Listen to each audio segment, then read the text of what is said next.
Hello friends, എല്ലാവർക്കും പുതിയ വീഡിയോയിലേക്ക് സ്വാഗതം. അപ്പോൾ ഇന്നത്തെ റെസിപ്പി എന്താണെന്ന് നമുക്ക് നോക്കാം.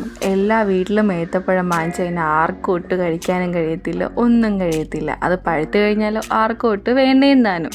അപ്പോൾ അതുകൊണ്ട് നമ്മൾ എന്തുണ്ടാക്കുമെന്ന് ആലോചിച്ച് വന്നപ്പോഴാണ് ഒരു റെസിപ്പി കിട്ടിയത്. അപ്പോൾ ആ റെസിപ്പി നമുക്ക് നോക്കിയാലോ.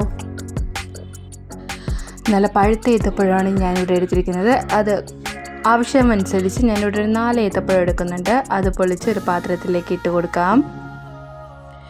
ഇതിലേക്ക് നമുക്ക് ആവശ്യത്തിന് ഗോതമ്പ് പൊടി ഇട്ട് കൊടുക്കാം.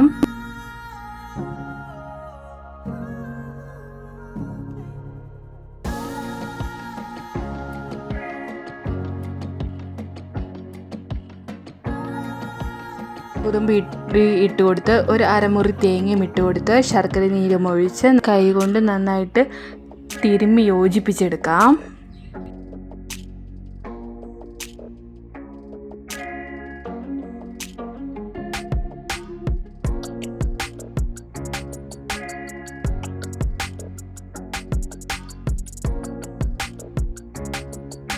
അങ്ങനെ കൈകൊണ്ട് നന്നായിട്ട് തിരുമ്മി യോജിപ്പിച്ച മിക്സ് അവിടെ നമുക്ക് മാറ്റി വെക്കാം.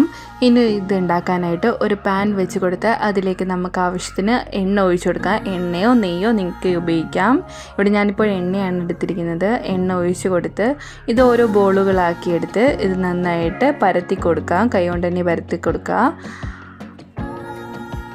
അങ്ങനെ കൈ കൊണ്ട് നന്നായിട്ട് പരത്തി കൊടുത്തിട്ടുണ്ട്. ഇനി ഈ ഒരു സൈഡ് മൊരിഞ്ഞ് കഴിയുമ്പോൾ മറിച്ചിട്ട് നമുക്ക് അടുത്ത സൈഡും കൂടി നന്നായിട്ട് മൊരിയിച്ചെടുക്കാം. നന്നായിട്ട് മൊരിയിച്ചെടുക്കുമ്പോൾ നല്ല ടേസ്റ്റാണ്, എല്ലാവർക്കും ഇഷ്ടപ്പെടും. അങ്ങനെ ഇതൊന്ന് മറിച്ചിട്ട് കൊടുത്ത് അടുത്ത സൈഡ് നന്നായിട്ട് മൊരിയിച്ചെടുത്തിട്ടുണ്ട്. അപ്പം നമ്മുടെ ഇന്നത്തെ സ്പെഷ്യൽ ഒരു അപ്പം എന്താ പേര് പറയണമെന്ന് നിങ്ങളൊന്ന് കമൻറ്റ് ചെയ്യേ. ഞാനിവിടെ അപ്പം എന്നാണ് ഇരിക്കുന്നത്. അപ്പോൾ എല്ലാവരും ട്രൈ ചെയ്ത് നോക്കണം, എല്ലാവർക്കും ഇഷ്ടപ്പെടും. അപ്പോൾ പിള്ളേർക്കൊക്കെ ഈവനിങ് സ്നാക്കൊക്കെ ഇട്ട് കൊടുക്കാൻ നല്ലതാണ്. അപ്പോൾ ഈ റെസിപ്പി എല്ലാവർക്കും ഇഷ്ടപ്പെട്ടെന്ന് വിചാരിക്കുന്നു. അപ്പോൾ ഇനി അടുത്ത പുതിയ റെസിപ്പിയായിട്ട് കാണുന്നവരെ എല്ലാവർക്കും ബൈ ബൈ. അപ്പോൾ ചാനൽ സബ്സ്ക്രൈബ് ചെയ്യാനും ലൈക്ക് ചെയ്യാനും ഷെയർ ചെയ്യാനും മറക്കരുത്.